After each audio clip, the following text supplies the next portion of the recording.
More Chumba Casino fan mail. Love this.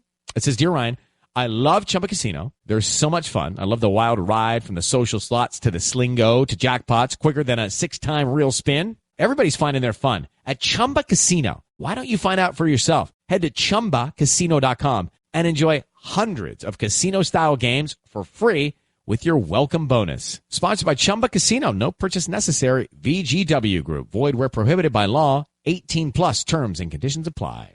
You're commuting home with Katz and Cosby. Now here's John Katzimatidis and Rita Cosby on 77 WABC. Happy days are here again. The skies above are clear again. Let us sing a song. And we are doing, of course, that theme song for all America. We have stolen the happy days from the Democratic Party and using it for all Americans.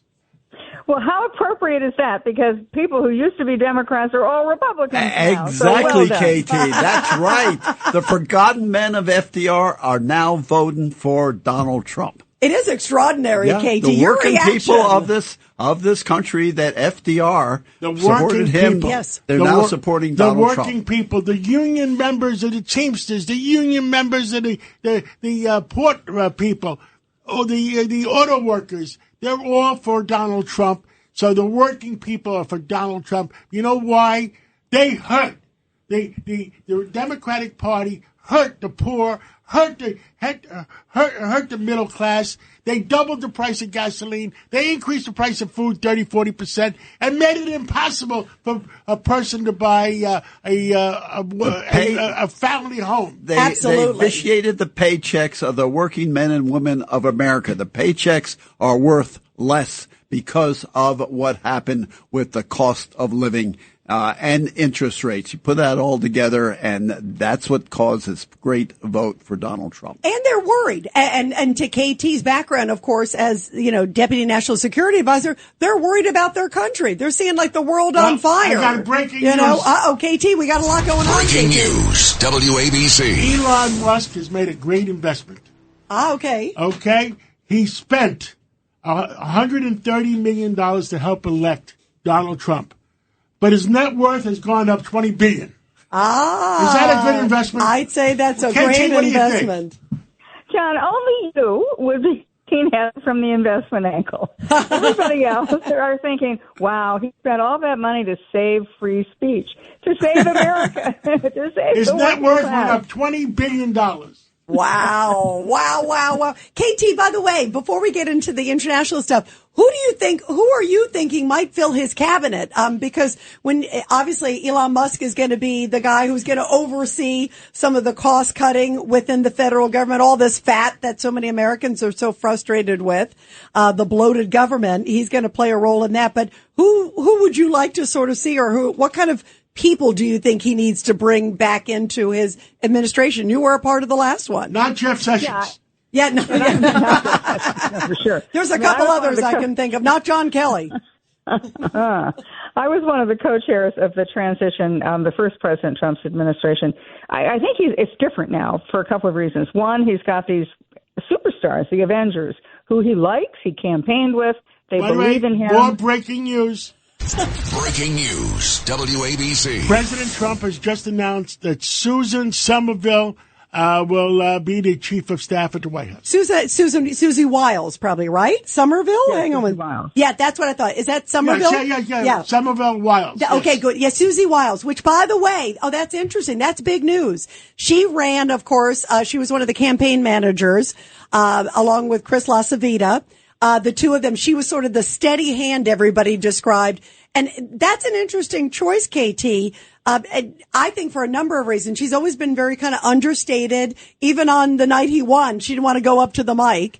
Always kind of like a behind the scenes, but a real hard worker. And she's a no nonsense gal. That's a great choice. What do you think, KT? I think it's a brilliant choice for a bunch of reasons. One, she won't want to be front and center. This is not about her. This is about Donald Trump. The other thing is that she's got a very nice way about her. So it can be tough. She can be hard. She can deliver tough news, but she does it in such a way that she doesn't diminish people.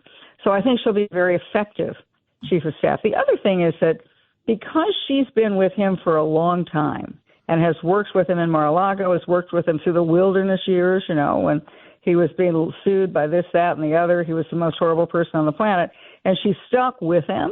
There'll be a certain confidence level. He won't be looking at her to be, well, I'll fire her if it doesn't work out. She's been with him through thick and thin. She's loyal to him, and I think she'll be loyal. He'll be loyal to her as well. I also think she gets along very well with the First Lady, with Melania Trump, and that's an important thing because President Trump, he really respects, and rightfully so, Melania. She doesn't seek the limelight. She shies away from it, but she's very shrewd, and she's a terrific judge of character. And it, Katie, is always a big mistake for a chief of staff to go on TV, and she's not the type who do it, as was pointed out by Rita. Look, it's not about her. It's about the job. Exactly. Yep. And it's not. You'll never see her on television. You'll never see her quoted in the papers. She'll find other people to do that. Exactly. But I think it's an excellent choice. She'll keep peace. And she's also, remember, she's now spent several months with the Avengers, right, with Elon Musk and Tulsi Gabbard and Vivek Ramaswamy and Bobby Kennedy. So she gets along with them. And the hard part for President Trump is now going to be, how does he fit them in? I mean, Ed, you've been in government. You and I have been in and out of government for a long time. They're cabinet officers, and everybody thinks they're the Supremes. But President Trump now has this group of people that he has an enormous amount of confidence in. And where do they slot into this? Are they going to be like a super cabinet? I don't think they'll take cabinet jobs themselves. But will they have oversight authority? Will they have budgetary authority? Is Bobby Kennedy going to be sort of in charge of 3 or 4 different agencies? Is Tulsi Gabbard going to be part of the defense establishment? She's campaigned with him and also on her own. I mean, she's a woman of enormous talent and principle. She's really one of the people I respect more than anyone on the planet.